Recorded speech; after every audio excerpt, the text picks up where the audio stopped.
a call for a peaceful means of resolving disputes.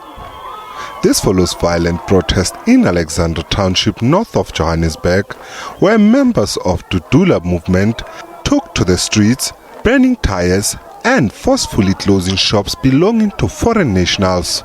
In its outcomes, Cabinet condemned the recent unrest. Minister in the Presidency, Mondli Gungubele, attributed this to the economic challenges facing the country. Some of the underlying factors in this matter is economic insecurity by South Africans and the failure of South African business to actually abide with the established what we call targets. Because all over Africa now, I'm sure you must have heard a lot of pronouncements how various countries are trying to protect jobs for their citizens.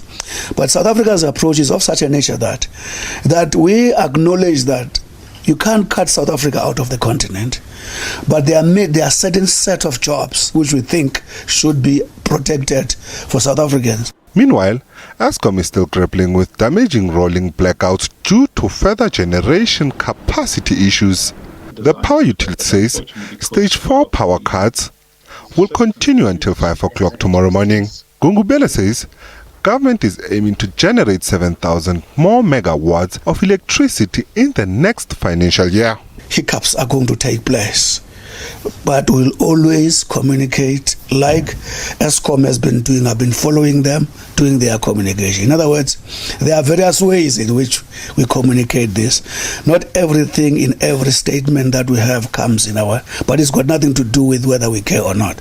Our interventions, the SONA address, and also the budget speech will indicate the interventions, including the minister's response. On Russia and Ukraine conflict, Gungubele says it's a complex issue and South Africa has decided not to take any sides. However, he says, government is still against the killing of women and children in Ukraine. We call for peace. We are against the killing of people for whatever reasons. We always believe in negotiated peaceful resolutions. So we cannot be comfortable about the bombing of children. While the national state of disaster is set to lapse in a couple of days, Cabinet says the country is slowly winning the fight against the COVID-19 pandemic. It says over 40% of the adult population is fully vaccinated. SABC News, Johannesburg.